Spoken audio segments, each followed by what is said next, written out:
Our next presentation is titled Ask Not What Your Ancestors Can Do for You, Genealogy and the Restoration of Polish Jewish Cemetery. Our lecturer, Dan Oren, is an associated professor of psychiatry adjunct at the Yale University and founder and president of the Friends of Jewish Heritage in Poland, a US-based nonprofit organization. He is author of the genealogy books The Wedding Photo and the historical work Joining the Club, A History of Jews and Yale, and numerous scientific articles. His Vilna-born paternal grandfather, Shmuel Ayasaf, was one of the laborers who built the Diskin orphan home in Jerusalem, and later one of the first Jews to serve on the Tel Aviv police force during the British Mandate. Okay, so now, yes, Dan, you can share your screen and we can all enjoy what I'm sure it's going to be a fascinating lecture. Thank you for the very kind introduction. Now, if you're seeing me on the screen, I'm in my room in Connecticut. Yeah, now we see your screen, but we don't see your presentation yet. Well, so you need to just go ahead and re-share your screen. Okay, let's do that. Now do you see my screen? Now we see you, now we see your screen, now we are ready. Go ahead. Wonderful. Thank you. I want to first also thank Eyal for inviting me. It invited me last year, and I was in Poland at the time of last year's conference. I had hoped to be there with all of you in person for this year's conference, but things happen, and I'm glad to be in good health and glad that you're all in good enough health to be here, and we can do this virtually. I feel very privileged to be in front of this group. I spoke at the Ra'anana chapter last year, not in this exact topic, although there's a little overlap. And I also feel very privileged to be following Sidney Korkos because his presentation ended with taking his genealogy and connecting it with the modern world and preserving history. And most of this talk connects genealogy with the preservation of the history, and I would argue the preservation of the future. Let's, where do we go? Hold on.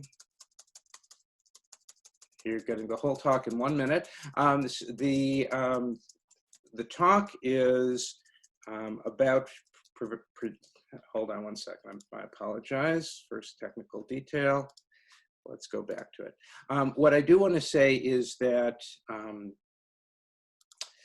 the talk is based on work that I've been doing based out of genealogy that began 20 years ago, or actually 40 years ago.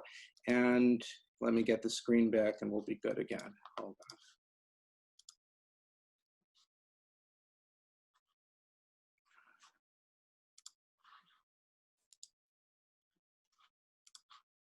Okay, now do you see my slide?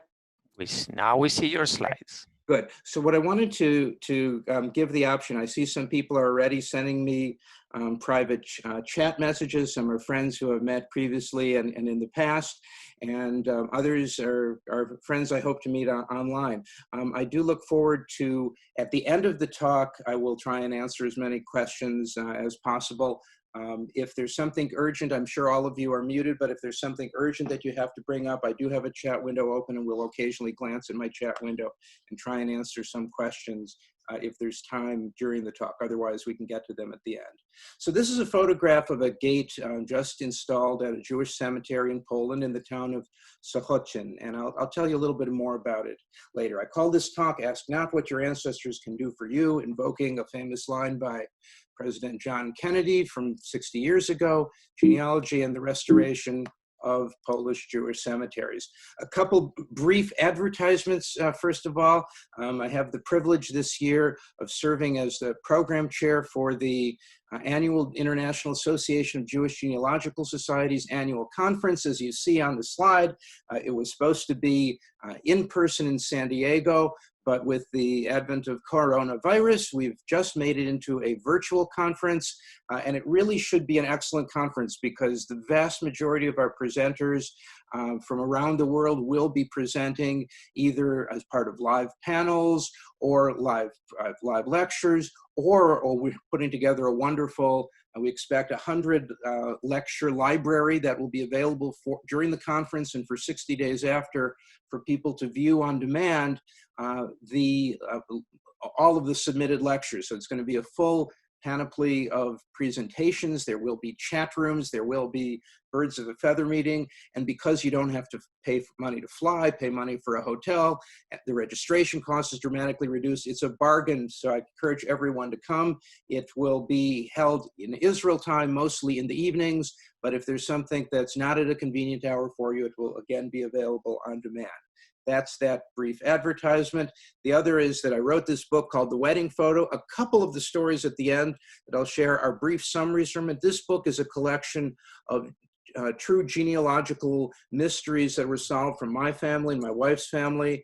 It's described at ribbonpress.com. Israelis can easily get it from bookdepository.com. Also, it's available on Amazon. It's richly illustrated in color with color pictures and tables. As in the introduction, and I'll come back to this later, I am the president of the Friends of Jewish Heritage in Poland. This is a volunteer organization. I don't earn a penny for salary. It is a labor of love. The work that we've done includes, as shown on the right, restoring the crumbling walls of the old Jewish cemetery of Lublin and setting up a marker, a matseva, in an abandoned cemetery in Markusha. But we'll come back to that later. So this slide was prepared by FUDGE, the Foundation for Preservation of Jewish Heritage in Poland. FUDGE is a Jewish organization. It's actually run under the auspices of the World Jewish Restitution Organization and the Polish Jewish community. And it has the responsibility for all of the abandoned Jewish cemeteries in Poland. As we know, 90% of Polish Jewry was murdered during the Second World War. You can see on this slide the map of Poland. The yellow shows the pre-war map of Poland, including lands that are today part of Lithuania, Belarus, Ukraine, and it shows the post-war map of Poland outlined in red, which loses some of that land that's part of Belarus, Lithuania, Ukraine, and includes lands that were previously part of Germany before the Second World War. Now, if we zoom in, forgive the expression, on the post-war Poland map, this shows you the sites of the Jewish cemeteries in Poland. And this is just a fraction of them because there are probably, and no one knows the exact number, there are people who are actively working on that right now, but there are probably about 1,200 Jewish cemeteries in Poland, of which the next slide shows the Jewish cemeteries in good condition. Yes, it's only about 10. So there are essentially 1,200 or so abandoned Jewish cemeteries in towns where no Jews live. A few of them might have 1 or 2 Jews still living there, but essentially cemeteries, places where many of our ancestors were buried, but there is no one to take care of them. So FUDGE, by Polish law, about 10 years ago, it was commissioned with a job of taking ownership of these 1,200 abandoned cemeteries. It's a legal process, so that process has been going on for 10 years, and it could easily be going on for another 10 years to acquire that legal title. By Polish law, FUDGE, this Jewish organization, does have the right to take over management. But again, implementing laws sometimes takes time and effort. And of course, as with anything we do in life, it takes money. And there is very limited funds, as you can imagine, for taking care of all of these things. As we know, Poland was the numerical, certainly, center of world Jewry in the earlier centuries, and certainly before World War II, there were about 3 million Jews who lived in Poland. This is a pre-war photograph of the Radom Jewish cemetery. Just one tiny corner of what was once a magnificent, and you can see already by these truly magnificent matzevot, large tombstones. This is a photo of the same cemetery after the war. It speaks for itself in terms of the destruction wrought by the Germans during World War II. I don't say the Nazis because I think it's always, I mean, it was under Nazi Germany, but it's always important, I think, to remember that not every German soldier was a Nazi. This was done by the Germans. Having said that, also in the immediate post-war years, there was some additional vandalism done by local Poles. So it is a complex situation. This is a pre-war photograph from Lublin showing a beautiful painted, a polychrome, this is a black and white photograph showing a beautiful polychrome tombstone of a woman named Batsheva, Rav Asher Zelig Tovich. And it shows here on her tombstone, it's very unusual because it shows one candle for a woman and it has a book, a Siddur, a prayer book for her. At the top it has her date of death. This is that same New Lublin cemetery after the war. And of course, I show this in black and white. If I showed it in color, you'd see green grass and it would be a little bit more hopeful. But it is, it certainly was a bleak sight in the post-war years. So my purpose, after I've been kindly invited here, was to try and convince at least a few of you why should our cemeteries matter? Why is it something that we should care about, both as Jewish genealogists and as Jews, as people? Well, of course, the primary matter, I would argue, is the holiness of the deceased. Even if in some cases, in many cases, in most cases, the matzevot, the tombstones of our ancestors, were destroyed, were taken to Majdanek to make sidewalks, were taken to people's barns or a church to use as a foundation stone. Even if the stones that covered the ground are gone, and they're not always gone, as I'll tell you, but even if they're gone, the ground is still holy. And as far as we know, the bones of our ancestors, the remains of our ancestors are still there. And the place, by Jewish tradition, those places still deserve our dignity and our attention. And what I tell people, you know, is even if there hadn't been a Shoah, even if 90% of the Jews of Poland hadn't been killed, and most of the Jews of Poland who stayed, who returned, expelled or encouraged to go out in the post-war years, even had none of that happened, as descendants, it is still, I would argue, our obligation to preserve the cemeteries where our ancestors lived. Yet there is more besides whatever spiritual or holy obligation that we may or may not feel, and that let me come to. I believe that genealogy provides us personal frameworks. I mean, most of us do it for personal reasons. We want to get to know the missing story that our parents never told us, or that our parents, likely our parents, never even knew. So it helps us. You know, the ancient Greeks used to say one of the first steps in becoming an adult is to know who you are. For so many of us in Jewish genealogy, finding out who our parents were, who our ancestors were, helps us understand in a philosophical way more about who we are. And I would argue that history, understanding the history, provides meaning. And our cemeteries, in particular, help turn our genealogy work into meaning. Let me share with you some broad examples, some counterexamples, and a personal story. The famous American writer from the American South wrote, "The past isn't dead, it isn't even past." Of course, in the US these days, when discussions about pulling down statues of Confederate war heroes or people flying Confederate flags is a central subject, it tells you here, you know, in 2020, the past isn't dead, it isn't even past. And the cemeteries are a window, and I will show you they are literally a window, even if we can't see it at first blush, into our past.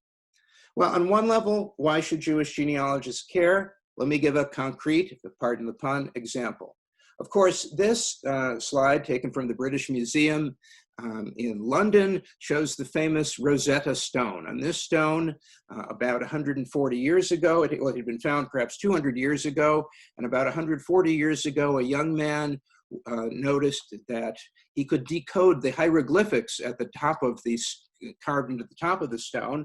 The hieroglyphics until that point had been unreadable, but he was able to translate those hieroglyphics into Demotic Egyptian in the middle of the text and ancient Greek, which was a language that scholars could read.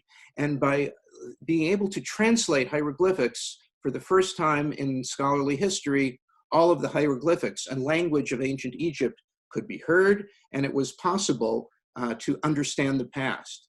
The matzevot, the tombstones, are in many ways a window into a lost past. This tombstone I will come back to later in the talk, but it's just not every tombstone in Poland looks like this, but there are surprisingly many. And you can bet there is a story here, there is art, there is meaning here. And we will learn a tiny bit about this more. But if this was your family tombstone, or whoever family tombstone this was, there is meaning here. And that genealogists are uniquely capable. We are in a unique position to find that meaning and share it. So I'd like to, at this point in the presentation, do what I call myth busting. So the first myth that so many people think about Jewish life in Poland, or in particular Jewish cemeteries in Poland, is that nothing is left. So this is an accurate photo of the Lublin Cemetery, what's the so-called new Lublin Jewish Cemetery, about 1960. And you can see that nothing is left.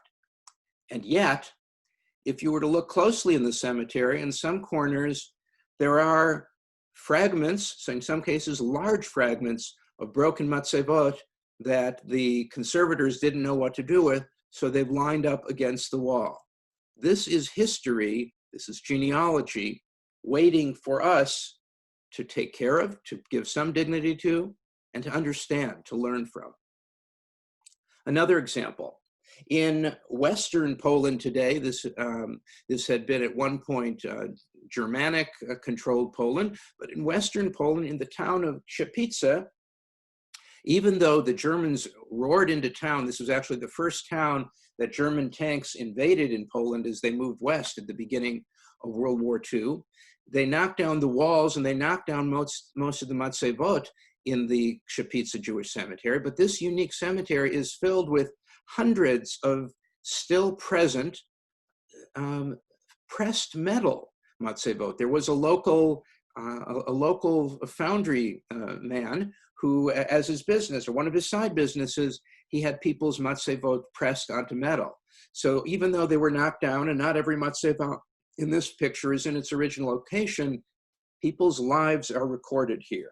And this is a photo from a trip that I'll tell you about later that the Matseva Foundation and Jewish Gen and our Friends of Jewish Heritage Poland took to this town last summer, where we spent 4 days cleaning this abandoned Jewish cemetery to bring it to life. In the same cemetery, you get to a part of the woods that's covered with dirt or covered with trees and bramble. You cut away all of the trees, and you find behind a story. There's this matzeva still standing. It seems to be in its original place. You can see at a glance, 5 siblings are buried here. What tragedy, took place? Some people think that there was a cholera epidemic. Now we have a coronavirus pandemic. Pandemics do occur. This may be a story from that time. Again, it's a genealogical story that is waiting to be explored and understood. But we have to clean away the foliage to find it. Another fascinating tombstone that we found just by cleaning away a little dirt on top of it. It had been knocked over to the ground. You can see its damage, but this is the tombstone of Moshe Weisfellner, who died on September 28th, 1928. There is a whole story here waiting for us as genealogists and historians to learn about this person and his family. One of our students, Sofia Stepansky, spent a lot of time carefully cleaning the matzeva, and this is an extremely unusual matzeva, but again, it tells a story that's waiting for us. And if you think of each matzeva as a treasure chest, these are treasure chests waiting for us to explore. If you look closely, and I'll see if anyone can reply on chat if you want. At the top of the same matzeva, it's intricately decorated with some bookshelves. And if you're eagle-eyed, and Sophia certainly was, you can try, and she cleaned it carefully, you can see that there was some hand-scratched, excuse me, writing on the writing on the spines of the books that were on the matzeva. Yes, somebody may be, I don't know if you're, you may want to mute Yitzchak, because we're competing. Or if someone can mute Yitzchak.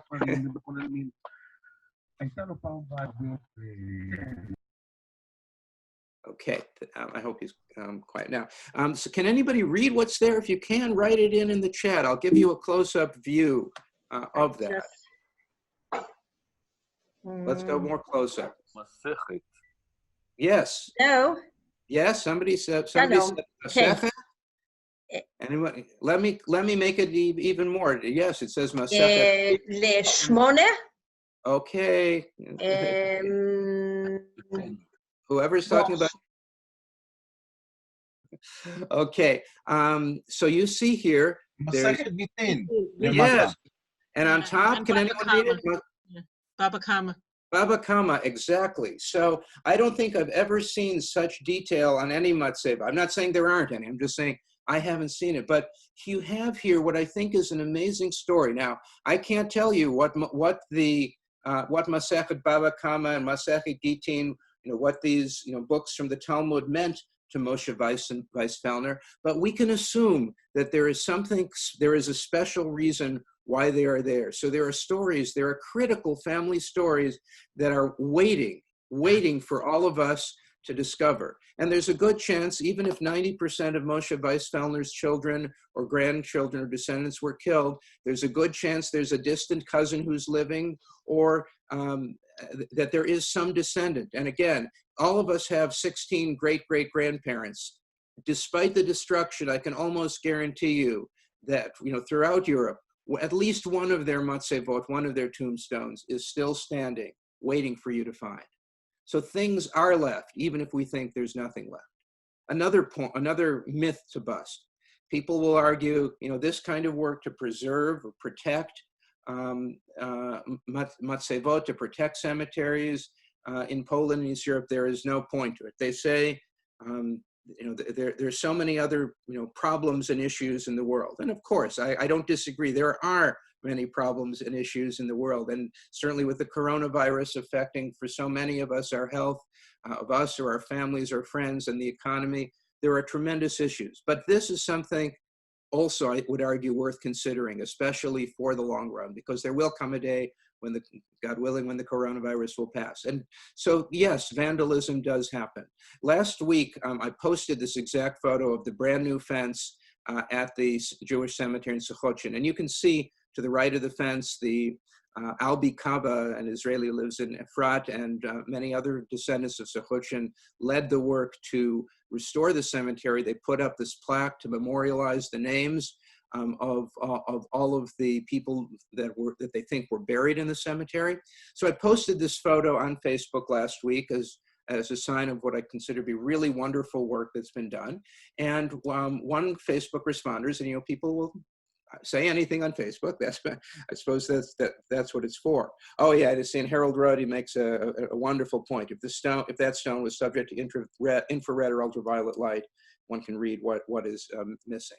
So I posted this photograph, and one person responded on Facebook. I won't use his name, but he said, "That's so nice, but to what purpose? Why put up a gate? Vandals will hop the wall or the gate." And that's a fair question, but I'm going to share my response because this is my take on this issue. If one feels that such efforts are pointless, I would argue there's no point ever to erecting tombstones, cemetery walls, or any memorial, not just in Poland, but anywhere in the world. Vandals operate everywhere. One can take such a nihilistic view if one chooses. I'll add my paternal grandparents, who were mentioned at the beginning of the talk. My grandfather was a member of the Haganah. He was one of the first Jews on the Tel Aviv Mandate, and then the Tel Aviv city police force. He's buried in the Cholon Cemetery outside of Tel Aviv. And his tombstone, after about 30 years, it had the Haganah. There was a metal Haganah symbol that was stripped off of it. And there were letters there were metal letters that had been screwed into the matzeva, and they had been stripped off. So my sister and I, we got together and we repaired it, we replaced it. Vandals operate everywhere. And one can take a nihilistic view, then why bother? But I would argue a traditional Jewish approach is not nihilistic and instructs us to build a cemetery with a gate so as to better demarcate the specific cemetery space and show proper respect for the dead. The gate is less to keep people out than to help ensure respect for the consecrated land where ancestors' remains are buried. A gate is also a proper signal to make the casual troublemaker think twice. Obviously, an intent person who is evil and wants to cause harm will find a way, gate or no gate. Another myth I would like to bust is that no one cares back in Poland. There are many people who care. I'm not saying that everyone in Poland is a saint. In no country is everyone a saint. And I won't say that there aren't, anti-Semites, which is really a mistaken word. I would say anti-Jews. I won't say there aren't people who hate Jews in Poland, but there are virtually everywhere in the world, including the US where I'm speaking, and in Israel. So let me show you just a few, and there are many, many, but a few of the people who literally spend their lives caring. This is a Jewish man, a young Jewish man, as you can see. It's not just for old folks like me. Witold Wojcinski, who was just named as the new director of the Warsaw main Jewish cemetery, the Okopowa Street Cemetery. Witold also is one of the founders of the Foundation for Documentation of Jewish Cemeteries in Poland, which is going around to try and record the genealogical information on every intact tombstone they can find as they're invited to do so in Poland. I'll show you some of that work later. The organization I mentioned, the FUDź is its Polish acronym, the Foundation for the Preservation of Jewish Heritage in Poland. This organization, as I said, is the assigned or the intended owner of about 1,200 of the abandoned Jewish cemeteries. There's a new director of the organization, Piotr Puchta, who's shown in this photograph. He comes from a unique background. He is not a Jewish man, but he's used to working with Jews and Catholics and Christians and Arabs, for that matter. He is a former Polish diplomat. He's a Polish citizen, was a former Polish diplomat in the diplomatic corps to Israel and at another point to the Palestinian Authority. So he comes with a unique background. He brings the soft voice and the optimism of a diplomat, which is perfect for his task in Poland of bringing different parties together, Jews, non-Jews, clergy, and civic officials at the federal and city level to try and cooperate to preserve sites of Jewish heritage in Poland, including these abandoned Jewish cemeteries. And I'll say more about his work in a moment. This is, many of you may have met him a long way, Rabbi Michael Shudrick, the chief rabbi of Poland, who works with FUDź, works with our Friends of Jewish Heritage in Poland, who is the chief religious authority of the small, but I would even say tiny, but vibrant Jewish community of Poland. And he supervises through his rabbinical commission on Jewish cemeteries so much of the work that is being done when it can to restore cemeteries. I should say that his commission to restore the Jewish cemeteries in Poland, some of its members are non-Jews who are spending their work learning the halakha and working with local officials to protect those cemeteries. This is a non-Jewish woman, Teresa Klimowicz, who is a lecturer at the Marie Skłodowska-Curie University in Lublin, who also, that's her day job, but her day job is she's a specialist in preserving Jewish heritage, and her volunteer job is she is the leader of Ogrodnia Pamięci, which is a group of Poles who for years have been working to clean the abandoned Jewish cemeteries in Poland. It's a lifelong job, but it is a quest for her with no material reward. This is a professor at a university, Andrzej Szczeciński, who went to the old Jewish cemetery in Lublin, which was not destroyed during the war. And he published last year a beautiful book where he took photographs of as many of the tombstones as he could find there. And the book is in Polish, so you may need Google Translate to fully translate it, but he also recorded, he made out the Hebrew lettering and all the text to make these tombstones accessible. This is a tombstone of Sarah Bat David, who died in 1750 and is buried in the Old Lublin Jewish Cemetery.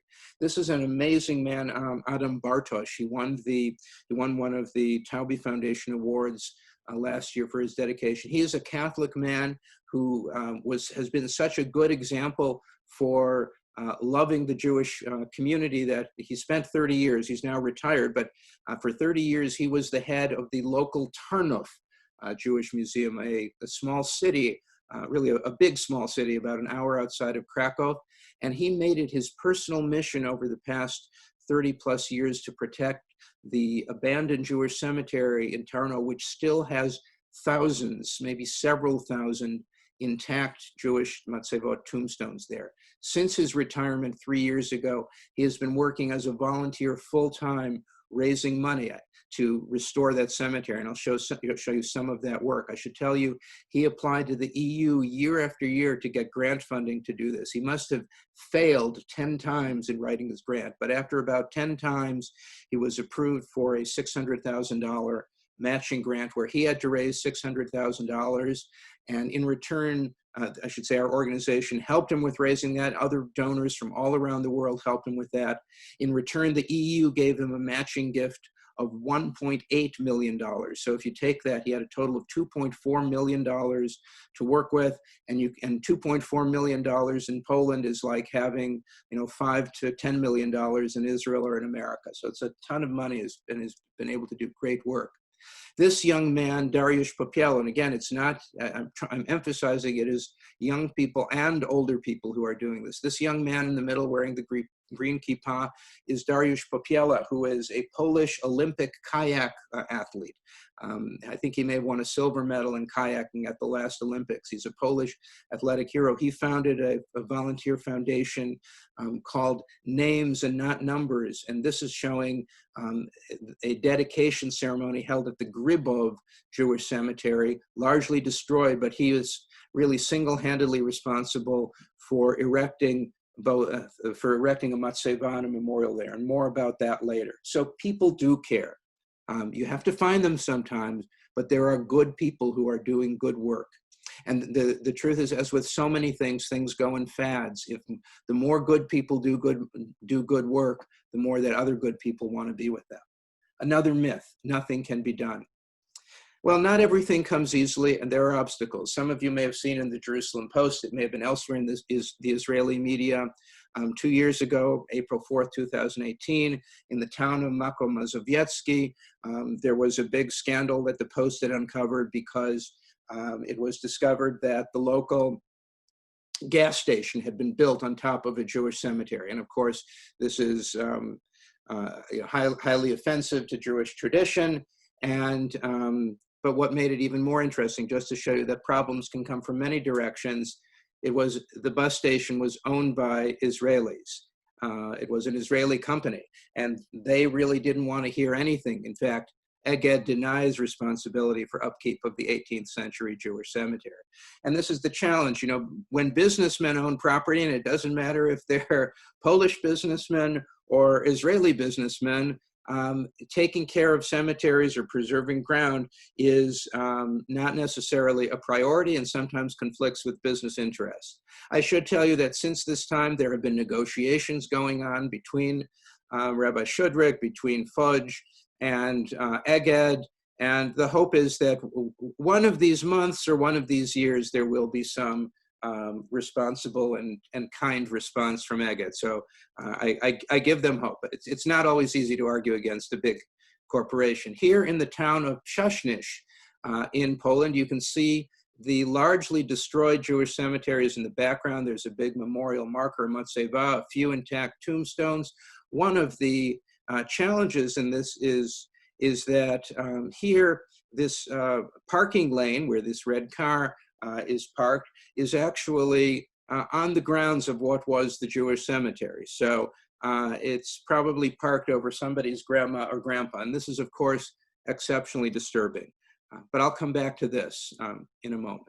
So I founded about 5 years ago this organization called JewishHeritagePoland.org. It's a non-government organization, a nonprofit, non-government organization. In the US, we call it a 501c3, and we raise money. And again, I'm a total volunteer, so all of our money is used for the work we do to preserve abandoned Jewish cemeteries in Poland. We actively have projects going on now in these cemeteries: Goniodz, Grybov, Kawushin, Krosniveche, Markushov, Novogrod, Shashnis, Sochochin, Tarnov, Chiana, and Tushin. And we have, we are always open to talking to add additional projects based on your interests. So I talked about Shashnish. To bring you, up to today's news, I just got a report today from Fudge that yesterday, the head of our partner organization, the Friends of Jewish Heritage in Poland, went to Shashnish and they met with the mayor and city officials from Shashnish, and they also supervised the erection of a new fence in one part of the cemetery where the fence had been destroyed decades ago. And with the mayor seeing that people are interested, and I should tell you, part of the psychology in Poland is that when people see that somebody is interested in something, it's not so different from anywhere else in the world. When they see that people care about an abandoned lot, they will think twice about what to do with it. So the mayor was convinced that it's not proper to have this parking lane over this part of the cemetery. And the hope is that and the mayor committed to within a couple months, putting up barriers to protect people from parking there until such time as we can get the funds to put in a formal fence to mark off that area. And in fact, this is a photograph of the new wire fence put along the back edge of the property. This is the town of Tarnów, the city of Tarnów, where you can see before Adam Bartosz's restoration, just a handful of the thousands of tombstones that were left intact, but often toppled either by Germans or in some cases right after the war by local Poles. Adam Bartosz has preserved this for 30 years to prevent it from getting worse. But with his efforts, he was able to get it renovated. So today, so much of the cemetery is cleaned of all the shrubbery, and tombstones are restored to as they once looked. This is in Grybov, where the Olympic kayaker erected this matseva and put up this marker listing the names of all of the Jews of the town before the war. Other work where we're doing things in our organization in cooperation with the Matseva Foundation, a wonderful group of American Christians who go to Poland every summer, except this one, of course, to clean abandoned cemeteries. Together with Jewish Gen, we started last year a Future Scholars Fellowship program where we took students to Poland for a trip to tour the Jewish history of Poland and then to spend 4 days in a cemetery. This is our group. Our group are the people kneeling in the front row, and then the back are young Poles who joined us for the 4 days of cleaning in the Krzepitce Jewish Cemetery so that the tombstones, as they're intact, could still be seen. And so it's a wonderful opportunity for people to connect personally with Jewish history. Yes, we went to the camps and one must know that history, but there is also this critical aspect of our life and history. And there are people who are willing to work to clean it. There's a group, and I only have time to mention a few, in Bialystok. Josh and Amy Dagan from Massachusetts have been going to Bialystok most summers to clean up one of the cemeteries there. And this shows them repainting the letters here with the gold paint on the tombstones to make the letters readable. Alon Goldman in Israel is one of the Israeli groups that sends people to Shestakova every summer to clean the Jewish cemetery there. It's actually it's fun work. It's Jews always used to, when Jews settled the land of Israel, we did avodah. Now we hire other people, but you can get back into it. And so it's wonderful work to do. So let me tie it all together with genealogy and some personal examples. So this is my wife's family tree. At one point, we knew that, and this took decades to find, but that's a different talk. My wife is Jeanette Kuvenoren at the bottom. We knew that her mother, Gabrielle, who had escaped from Berlin at the age of 4 in 1939, we knew that she had come from Germany, and as she told the story, her family had been German since the time of Attila the Hun. And we knew that her family names Taubenschlag, Ettinger, Leiser. I'll come back to those. Those were all German families, big Berlin families, and had been German forever.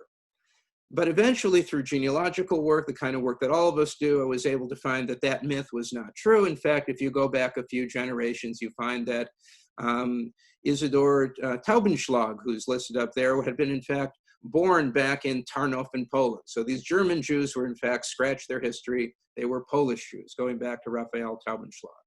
So we made a family trip to Poland, and we went to Tarnów, and this is a photo of the cemetery. We were there before the restoration, so this is how one part of it looked.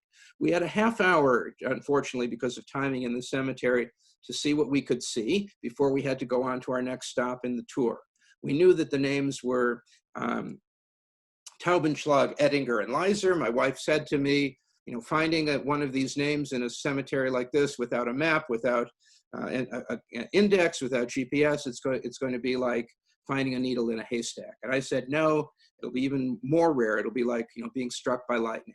And then just as I said that, 30 feet away from me, I was figuratively struck by lightning. I looked over and I saw the exact scene you see now, where there was lying on the ground, there was a toppled base of a tombstone, and I could see Taub. I knew the name Taubenschlag. I walked over to it, and I could see, here rests Joseph Taubenschlag. It talks about his birth date, his death date. May he rest in peace. And we quickly found right around it, there were other pieces of the tombstone from the same stone. You can see that there was an obelisk on top of it. We had to flip it over. It took about 8 men to flip this heavy granite over, but we found there was Hebrew on the hidden side, so it had been well preserved. And then this was a base. And then we could read here that this Joseph Taubenschlag was the son of Raphael Taubenschlag. So here, this Raphael, we were able, when with genealogical help, contacting JRI Poland experts, to confirm that this Raphael was the same ancestor of my wife. And so at this point, we couldn't just leave this there. So by this point, from genealogy work, I got together about 12. As far as I know, none of Joseph's descendants are alive today. But I got together distant cousins. We each chipped in $50. And with about $600, there's Raphael's name, we were able to get this desecration restored so that today, this is the tombstone of Joseph Taubenschlag, standing as it once had stood. So, but let me take a step further. I talked about the documenting of the Jewish cemeteries in Poland. And this work is also being put online through JRI Poland and the Jewish Online Worldwide Burial Registry. We were so excited to find this that, as in so many aspects of genealogy, we failed to look at other obvious things right in front of us. In fact, this is a photo of my 2 daughters right next to this tombstone. At the moment, we were so excited and discovered it, and we were so busy staring here that we didn't pay attention to this moss-covered tombstone right next to it. It was just dirty. Here's another view of it. But when the Foundation for Documentation of Jewish Cemeteries went back and studied this tombstone, they were able to move away some of the moss, and they realized, in fact, this was the tombstone of Raphael. This is the slide from the Jewish Cemeteries database. This is my wife's great-great-great-great-grandfather's tombstone. And so then we were able to get family members together and arrange to have the tombstone cleaned. And once it was cleaned off, the letters could be readable, and then we could have it painted. And this is how the tombstone looks today, so that now we not only have Raphael, but we have the new genealogical data, son of Ben Morenu Meir. His father was Meir, Zecher Livracha. So I was going to show a little movie at this point, but movies don't show well on Zoom, so I'll invite you at your leisure to go to rimenpress.com. I'll put that in the chat room. If you remind me at the end, rimenpress.com, Mitzvah Matseva. There's a little film about this going back to Poland where you can learn more about what I'm about to show. But this is from my own side of the family. When I started out as a kid doing the genealogy work, I knew my name, I knew my mother, I knew my grandmother, Sarah Hanna Rosenberg, who was born in Poland but made Aliyah right before the war and is buried in the Cholon Cemetery. And we knew that her father, whom I didn't know, he had died before the war. My great-grandfather was Itzek or Yitzchak Erech Yeroham Rosenberg. And that's where that line of genealogy stopped for me. That was my brick wall. So I pursued it in the way that I encourage everybody to do at some point, do field work. We knew that my great-grandfather Yitzhak had been born in Markushev, a little town on the road between Warsaw, on the main road between Warsaw and Lublin. He later moved to Lublin as an adult and died in Lublin. So on our trip to Poland, I convinced my mother in 1993, after the Iron Curtain fell, let's go back and find our family roots. So we went to this town of Markushev, and this is a photograph of the only surviving Jewish site in the town. It once was a town that was more than a shtetl, more than 50% Jewish before World War II.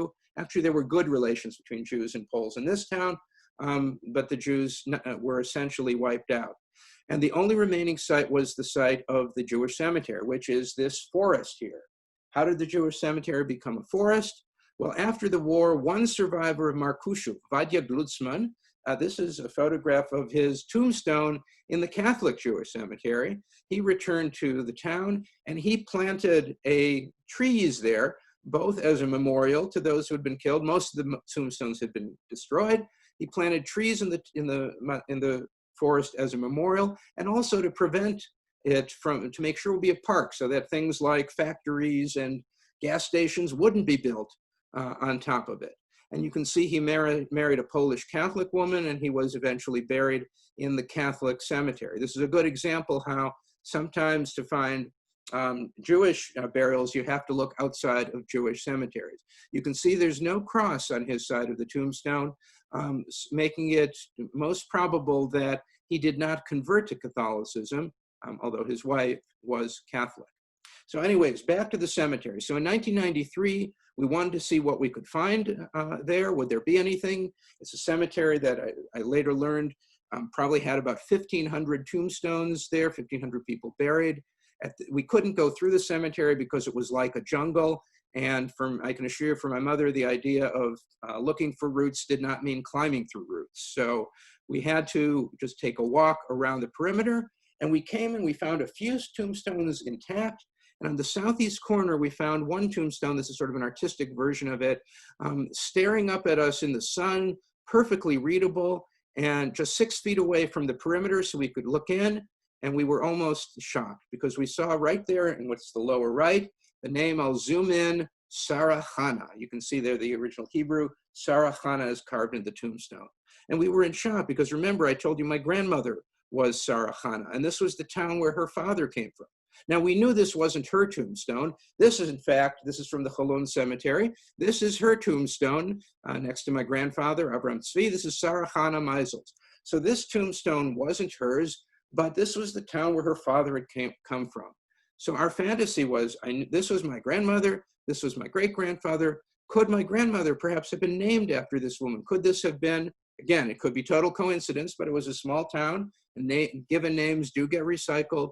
Could this tombstone have been her grandmother? I should say one could spend an hour talking about the tombstone. I won't. I do it in the book, but it is truly a work of art and a work of poetry that you can study and study. And I've been studying this tombstone now for 37 years, and each year I learn new things that are carved into it. And you can see here, like many tombstones, it has an acrostic where the first 6 lines spell out her Hebrew name, Sarah Chana. If you go through it further, it's poetry written in A, B, C, D, E, E, F style. And after the acrostic on the right, after it says Sarah Chana, there's an acrostic for Tan Saveh. Well, anyways, it took me about 20 years before I could prove that that Sarah Chana was my great-great-grandmother. But in fact, it was. And so then it became my obligation to return. So in 2016, my wife and I recruited a few of our family members, our daughters, and a few of our friends to join us on a short tour of Poland, and then 4 days working with this Christian group, the Matseva Foundation, to clean the cemetery. And you can see behind us all that foliage 6 feet or more high. The entire cemetery was like that when we walked in with our cleaning tools. And what we found, and this you can only find by going and doing yourself, is that there were Poles who were willing to join us. There were Germans. The man in the black jacket at the back is a local Polish volunteer. The woman in the red shirt that says Mitzvah Matseva is a German woman who volunteered. And then when we were working there, this Polish historian came out of the woods, so to speak, and he showed us his records. He had made a map of all of the abandoned tombstones which had been knocked over, and he covered up under a layer of dirt. So it was like a treasure map of the cemetery. We found this one I showed you before. This man's tombstone, which had been covered with dirt, we removed it, and you can see this is the tombstone of someone named Moshe Aryeh. You can see at the top, it's like his hand is reaching out to pull out the book of Shemot, the book where Moshe first appears on the scene, and the Aryeh, the lion, is at the top. There's a whole history there. And then the Polish man came to us with this treasure map, and he said, yes, here you found your great-grandmother's tombstone. I can show you where her husband's and her father's tombstones are.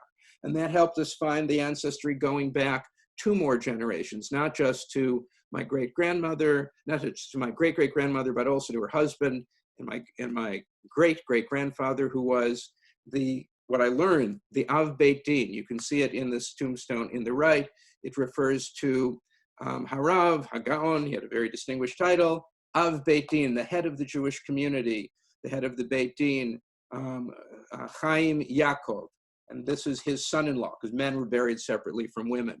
These are genealogical investigations that can only be determined because records don't exist going back that far. And we worked with local Poles. The man in the center is the mayor of the town. To his right is the local historian cleaning the cemetery. You can see we've gotten rid of most of the foliage.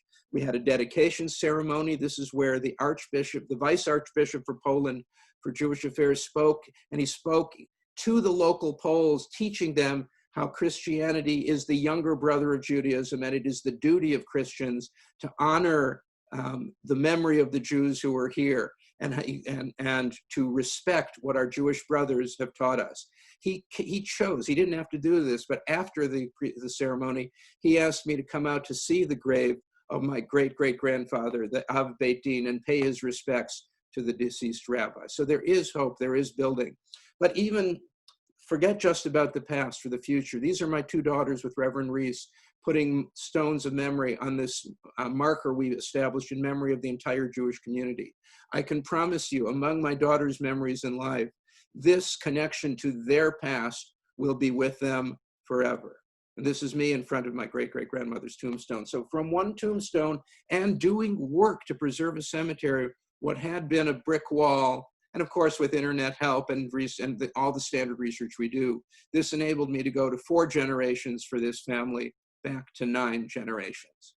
So why should our cemeteries matter? And let me conclude, you know why they should. My challenge to you is, what are you going to do about it? When I found my great-great-grandmother's matseva, it obligated me to do your work. I posed this talk as ask not what your ancestors can do for you, but what I would, of course, the implication then is ask what you can do for your ancestors. But if you do this for your ancestors, and I'm sure at least one of your great-great-grandparents' cemeteries and perhaps tombstones still exist, if you do this for them, it will have a tremendous effect for you, and even more importantly, on future generations. This is all of us, the Poles, the Matseva Foundation, and my friends and family in front of the Matseva that we erected. So let me stop here and thank you for your patience and offer any, I guess there's only a minute or 2 for questions, so I'll do what I can and I'll answer on the chat for what I don't have time for. Wow, thank you very, very much, Dan.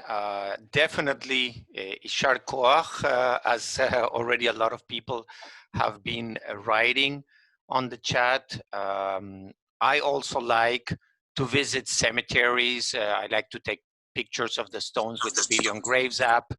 And I understand totally your passion and the mitzvah that you are really doing. I know that there are at least a couple of questions. Carol, go ahead. Dan, where can we access the database of the restored or the preserved cemeteries that you're working with? Okay, so the ones that I'm working with specifically, you can go to our website, which is jewishheritagepoland.org. Actually, I'll try to. Can you send it to the chat, perhaps? Yeah, I will do that on the chat. Let me figure out everyone. And those are the ones we are working with. And And again, I don't want to pretend there are other, you don't have to work with us. We do provide a way for people to do convenient fundraising. Also, you know, there are some people and some of our donors have been in a position where they just want to write a check and want us to work with Fudge to get the work done. So there are both ways are mitzvahs. You can write a check and have others do it, or you can come and do some of the work yourself. There are other groups as well, but I just posted in the chat our organization. Okay. Thank you. I see one of the last questions is if the matzevot or the tombstone have the mother's names. I know that currently people put it. What about the old ones?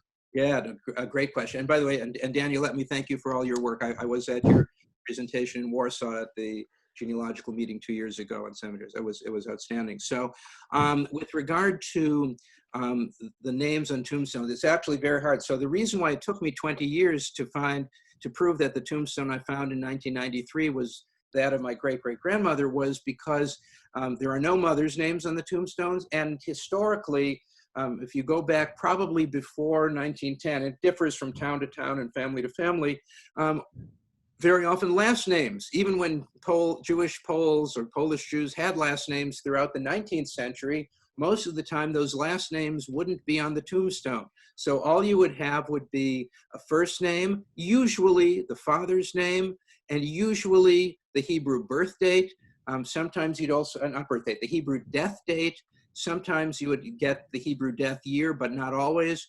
In the case of my great-great-grandmother's tombstone, my guess is that the Hebrew death date was on the tombstone, but that had eroded at the top of it before. So there's a combination of the detective work that we all do, along with the traditional, along with reading what's there. Okay. Anybody else has a question would like to ask? Go ahead. How do I find the cemetery where my ancestors would have been buried? They lived in a tiny little village or some such, just outside of Tarnov. The place was Zhukovich Novi, which is 8.1 miles northeast of Tarnov. Sure. So the first place I would suggest going to is the JRI Poland website, JRI-Poland, and they are affiliated with the Foundation for Documentation of Jewish Cemeteries. So as their cemeteries are put online, it would be listed there. There are some other groups that work independently. There's a group called the Gidonim based out of Israel, which I don't think have yet linked to the Jewish, to JRI Poland or to the Jewish Online Worldwide Burial Registry. You could look there. But if you'll send me an email, you can send me an email through the Jewish Heritage Poland website. And in fact, I'll put my email address in the chat room, and send me an email and I can try and do some more detective work for you as well, or refer you to someone who might know. Thank you very much. Actually, one other site, virtualshtetl.org. It's an affiliate of the Polin Museum. If you look up towns, find your town in Virtual Shtetl, they often have very useful information about the Jewish cemetery in your town, whatever state it's in, whatever condition it's in. Dan, and do you have any information about modern Ukraine or old Ukraine, Galicia, something going on there? Yeah, so Virtual Shtetl, one of their virtues is that they cover historic Poland, not just present day Poland. So for many of the towns of Galicia, they are, including Ukraine, and including part of Czech areas, part of Belarus, they have records in Virtual Shtetl. So I would try there first. If that fails, try the Jewish Online Worldwide Burial Record. Okay. Well, thank you very much again, Dan. If you can stick around probably on the chat, you can see a lot of the questions that are there and you can answer